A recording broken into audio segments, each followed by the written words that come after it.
संस्कृत विभागीय मुख्य द्वारिकानाथ शतपथी सभापतित्व में संस्कृत दिवस उपदा डिग्री महाविद्यालय महासमारोह पालित हो मुख्य अतिथि भाव अध्यक्ष श्रीजुक्त मोहन चरण साहू सर्वप्रथमे कोटी ओडियार मौड़मणि जगतरनाथ जगन्नाथ निकट में प्रदीप प्रज्वलन और संस्कृत विभाग छात्र मानक वेदध्वनि में सभा कार्यर आरंभ होता।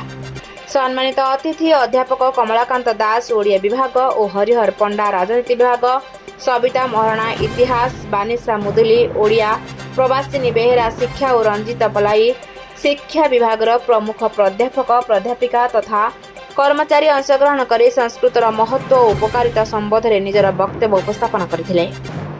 महाविद्यालय छात्र नीलकंठ दास और माधुरी बेहेरा सारा राज्य और देश में संस्कृत दिवस पालन करुवा जोगु केंद्र और राज्य सरकार को कृतज्ञता ज्ञापन करथिले और यह गर्व और गौरवर विषय बोली निजर वक्तव्य उपस्थापन करथिले।